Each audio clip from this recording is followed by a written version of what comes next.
I will note that Berkshire has very relevant interests in energy, Pilot Flying J, and BYD. 이번 버크셔 주총에서 굉장히 재미있는 질문들이 많이 나왔습니다. 특히 테슬라에 대한 이야기들이 많이 나왔는데요. 한 질문자가 앞으로의 전기차의 승자는 누가 될 것인지를 물었는데요. 과연 워렌 버핏은 어떤 이야기를 했을지 함께 살펴보겠습니다.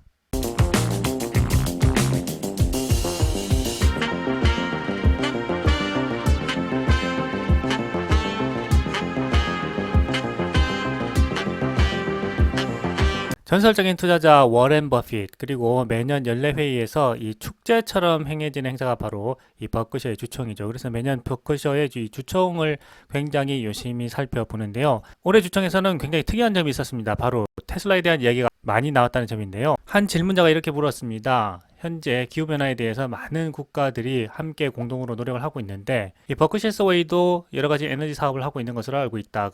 그래서 매년 이 주총에 참석하면서 똑같은 질문을 해오고 있는데 오늘은 이 대답을 듣고 싶다, 이렇게 얘기를 했습니다. 버크셔가 에너지 기업들 그리고 BYD와 같은 기업들에 투자를 하고 있는데 향후에 전기차 분야에서의 승자는 누가 될 것이냐 하는 질문을 했습니다. 질문자는 아마도 이런 이야기를 듣고 싶었던 것 같습니다.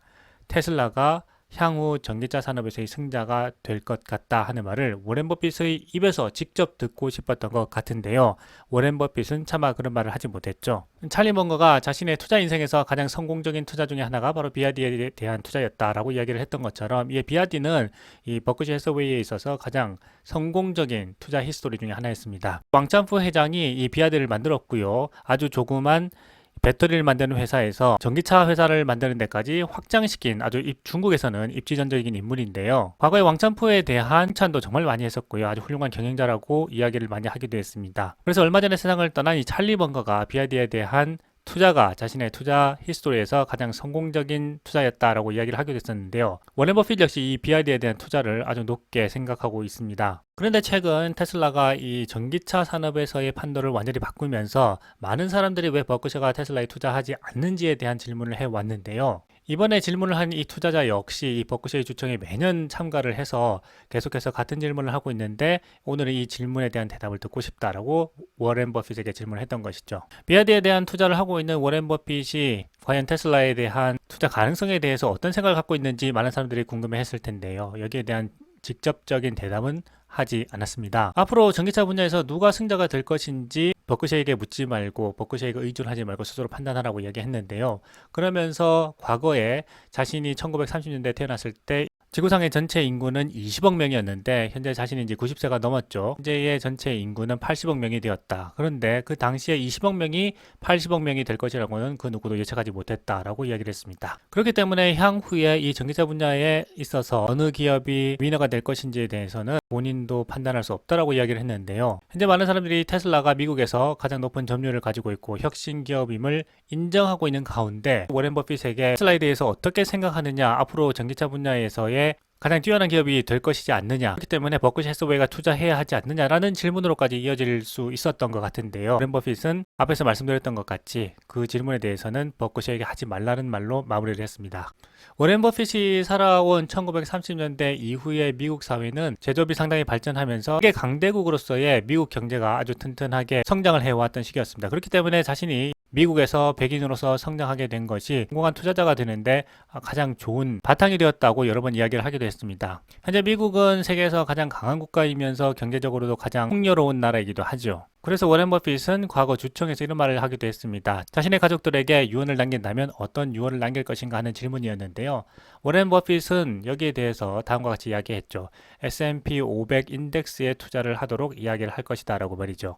미국을 이끌어가는 가장 성공적인 기업들이 향후에도 계속해서 나올 것이기 때문에 S&P 500 지수에 투자하는 것은 바로 성장하는 미국에 투자하는 것과 같다 라는 의미였죠. 실제로 많은 통계에서 많은 헤지 펀드들보다 미국 S&P 500 지수에 투자하는 것이 훨씬 더 수익률이 높았다 하는 통계가 많이 나오고 있습니다. 그렇기 때문에 워렌 버핏은 단시간에 부자가 되는 것보다는 꾸준히 투자하면서 자신의 삶에서 성장하는 미국의 기업들과 함께 부를 쌓아가라는 의미로 이런 이야기를 많이 했었는데요. 특히 전기차 분야에 있어서 BYD 왕찬프 회장의 이 성장 가능성에 대해서 미리 알아본 찰리 먼거와 워렌 버핏은 BYD에 대한 투자로 아주 성공적인 실적을 올리게 되었습니다.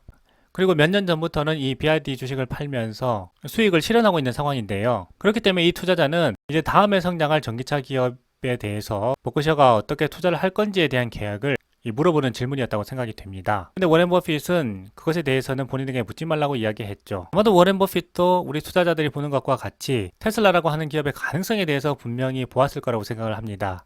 그리고 분명 자신이 지금까지 쌓아왔던 투자 철학이 있고 그것이 버크셔 해서웨이라는 기업으로 만들어졌기 때문에 그러한 투자 일관성에서 본다면 테슬라는 투자 대상이 아닐지도 모릅니다. 그렇지만 이제 90세가 넘은 워렌 버핏이 버크셔 해서웨이 경영진에서 물러나게 된다면 워렌 버핏의 뒤를 이어서 이 버크셔를 운영할 경영진들은 여기에 대한 생각이 워렌 버핏과는 다를 수도 있겠죠. 과거에 기술 기업에 투자하지 않았던 이 워렌 버핏이 2016년에 처음으로 애플에 투자하기 시작하면서 현재 자신의 포트폴리오에서 가장 많은 비중을 포함하고 있는 것처럼 어쩌면 테슬라도 신기업에서 보다 안정적인 기업이 된다면 아마도 그때가 버크셔의 포트폴리오에 테슬라가 추가되는 그런 시점이 아닐까 생각을 해봅니다. 워렌 버핏과 같은 이런 안정적인 투자자에게는 이 테슬라와 같은 혁신 기업이 투자 포트폴리오에 들어가는데 상당히 까다로운 기준을 통과해야만 하지 않았을까 하는 생각이 드는데요. 테슬라의 신용 등급이라든지 현금 보유량이라든지 그리고 매출과 순이익 규모가 버크셔가 원하는 기준, 워렌 버핏이 원하는 기준에 부합하게 된다면 그때가 테슬라가 버크셔의 포트폴리오에 추가되게 되는 시점이 될 거라고 생각합니다. 언제가 될지는 본인도 확신하지 못하고 있겠죠. 하지만 그럴 가능성에 대해서는 충분히 생각을 하고 있을 거라고 생각합니다. 그렇기 때문에 워렌 버핏은 BRD가 향후 세계 최고의 전기차 기업이 될 것이란 말을 하지 않은 것이고 누가 세계 최고의 전기차가 될 것인지는 버크셔에게 묻지 말고 버크셔에게 의존하지 말고 스스로 판단하라고 이야기한 것이었죠. 세계 최고의 투자자이자 성공적인 인생을 살았던 워렌 버핏의 투자 철학은 앞으로도 계속해서 유효할 것이라고 생각합니다. 주식 투자에 성공하기 위한 첫 번째 원칙은 돈을 잃지 않는 것, 두 번째는 첫 번째 원칙을 잃지 않는 것이라고 말했던 안정적인 투자자 워렌 버핏의 투자 철학은요, 저도 가장 중요하게 생각하는 투자 철학 중에 하나입니다.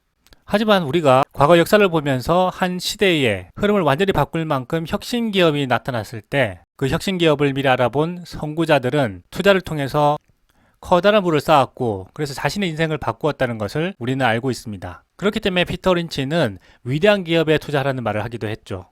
그래서 우리 투자자들이 자신의 인생을 바꿀 만한 위대한 기업에 투자하는 것은 분명히 필요하다는 생각을 합니다. 워렌 버핏이 살아온 세상은 인공지능 자율주행과 로보택시가 없는 세상이었죠. 하지만 테슬라라는 혁신 기업이 생겨났고 이제 인공지능과 자율주행이라는 새로운 기술이 이 세상을 바꾸려고 하고 있습니다. 하지만 그 시대를 살아보지 않은 워렌 버핏은 그 시대에 대해서 이야기할 수 없다고 하는 것이겠죠. 그렇기 때문에 버크셔에게 워렌 버핏에게 묻지 말고 스스로 판단하라고 하는 말을 한 것인지도 모르겠습니다. 그리고 현재 많은 테슬라 투자자들은 워렌 버핏 이후에 버크셔 해서웨이가 테슬라라는 혁신 기업이 성장함에 따라서 버크셔의 포트폴리오에 테슬라를 추가할 것에 대해서 생각하고 있습니다.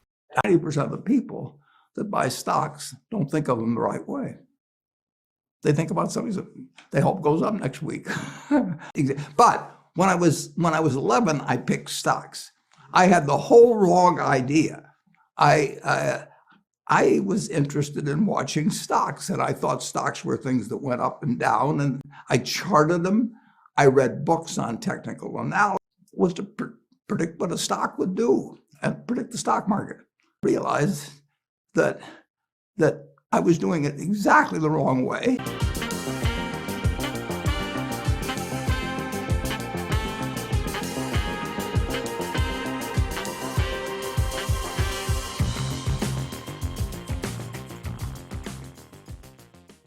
You still tap dance to work? I tap dance to work, Charlie. And I've always been happy in the work, but I've never been happier. I've got the most interesting, to me, job in the world. I've got people you wouldn't believe that support me. Walk me through a typical day. Get up usually at a few minutes before 7, so I can catch it's the 7 o'clock news and network news and CNBC, and I look at what prices are doing and what's happening in Europe and what's happening in Japan. What is it you enjoy the most about it? Because Charlie? you don't pick stocks, you pick companies. Yeah, but when I was 11, I picked stocks.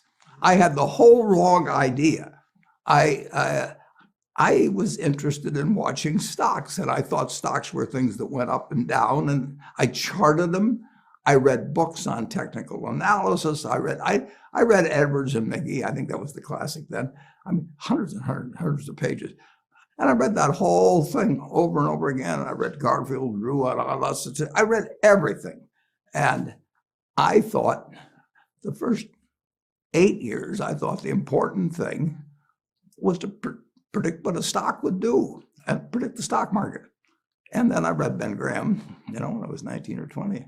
And I realized that I was doing it exactly the wrong way when I read the book, The Intelligent Investor.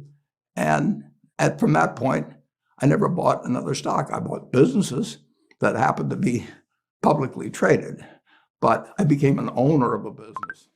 And I did not care whether a stock went up or down the next day or the next week or the next month or the next year. And I didn't have any idea what it would do. I didn't know what the stock market would do, but I knew businesses.